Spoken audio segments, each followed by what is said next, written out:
Sebuah museum ribuan cerita. Tapi hari ini kita berdua cuma mau fokus ke satu cerita yang luar biasa, yaitu cerita tentang suku Melayu di Sumatera Utara. Halo guys, selamat datang di vlog kami. Bersama aku, Dea Aulia Zahra, dan rekan aku, Wan Nabila Hairani, untuk mata kuliah Etika Budaya Sumut. Tugas kita kali ini seru banget, karena kita bakal berburu jejak peninggalan suku Melayu. Kita bakal lihat langsung perhiasan-perhiasan kunonya yang estetik, wadah atau alat tradisional yang mereka pakai, sampai menelusuri gimana sejarahnya masuknya Islam yang mengubah peradaban suku Melayu.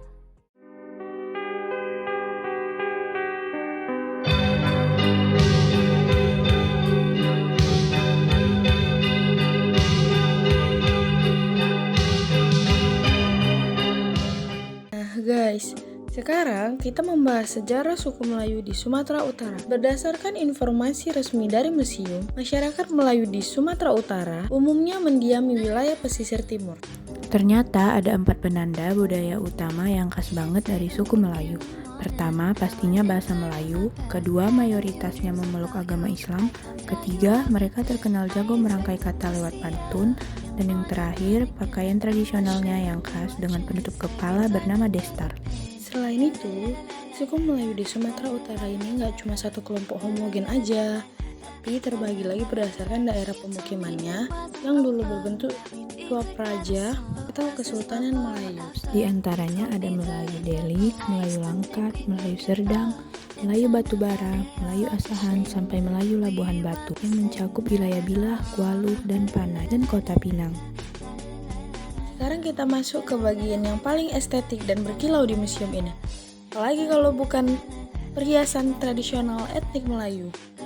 Yang pertama ada kalung. Uniknya, kalung yang dipamerkan di sini terbuat dari perak yang disepuh emas, dan ini khusus digunakan oleh pengantin laki-laki Melayu saat upacara pernikahan adat. Kedua, ada bros. Bros khas Melayu ini juga terbuat dari perak yang disepuh emas dan menjadi pasangannya untuk dipakai oleh pengantin wanita di bagian dada baju kurung atau baju kebaya mereka.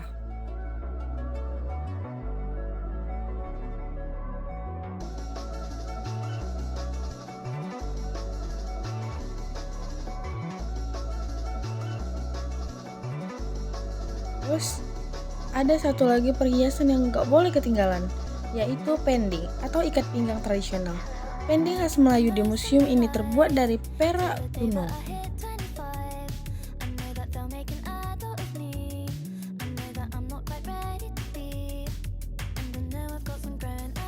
Ikat pinggang atau pending ini fungsinya bukan cuma buat pengancing kain aja ya guys, tapi juga sebagai simbol status sosial dan pelengkap keanggunan bagi masyarakat Melayu yang memakainya.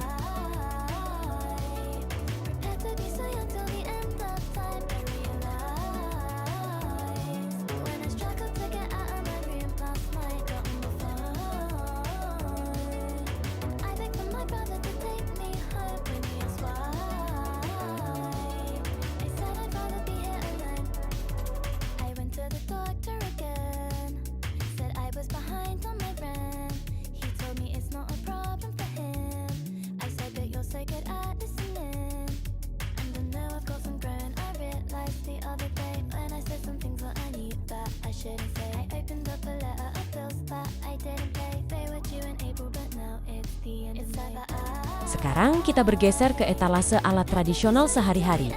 Ternyata masyarakat Melayu Sumatera Utara zaman dulu itu juga lekat banget dengan kehidupan agraris atau bersawah.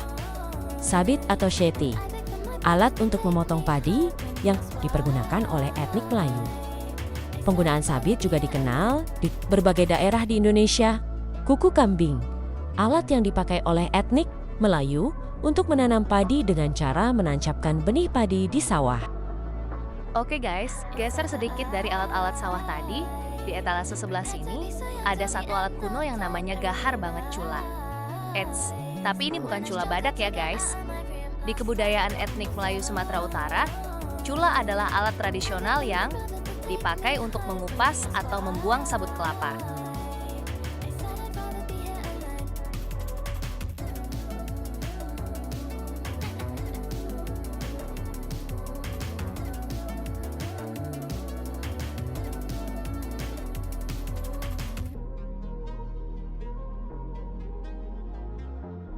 Sekarang kita sampai di depan salah satu mahakarya arsitektur, yaitu miniatur rumah tradisional Melayu.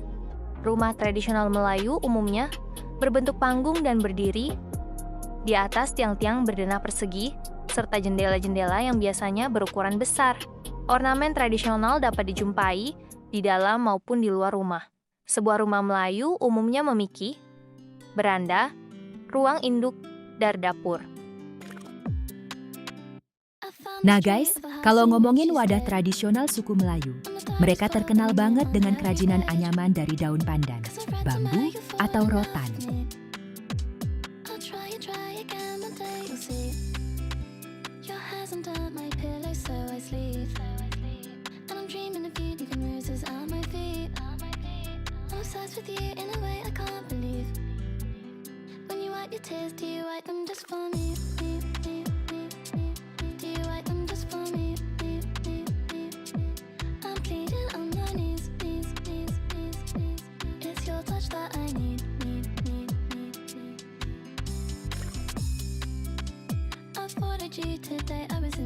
Nah guys, masih di bagian wadah tradisional, di etalase ini kita bisa lihat koleksi piring kuno etnik Melayu.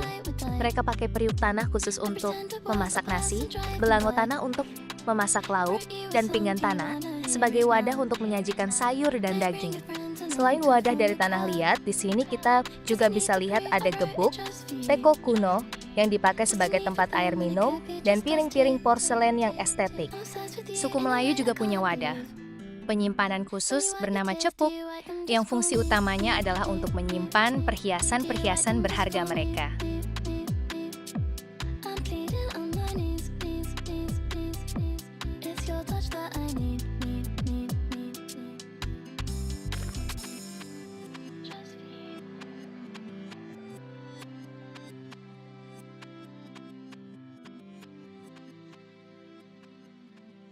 Wadah selanjutnya yaitu banta.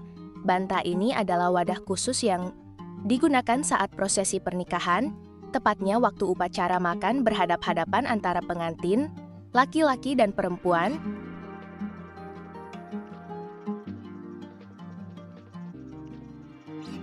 Nah guys, untuk wadah adat, suku Melayu punya perlengkapan menyirih yang estetik banget, seperti tepak dan cerana untuk menyimpan daun sirih. Ada juga puan, wadah logam mewah berkantong 5 untuk bangsawan, dan ketur sebagai tempat membuang ludah sisa menyirih. Eits, gak cuma alat kerja dan wadah adat aja guys. Di museum ini kita juga bisa melihat peninggalan seru berupa permainan tradisional suku Melayu. Yaps, di antaranya ada congklak, ketapel, dan satur, atau yang lebih kita kenal sekarang sebagai permainan catur.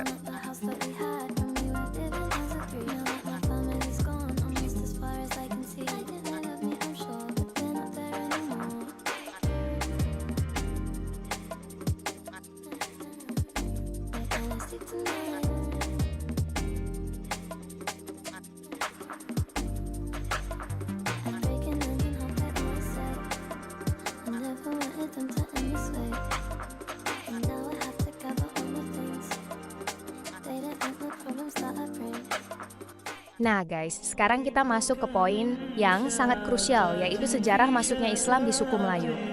Di area pameran masa Islam ini kita bisa melihat peninggalan berupa manuskrip Melayu kuno dan Al-Quran tulis tangan di atas kertas daluang lama.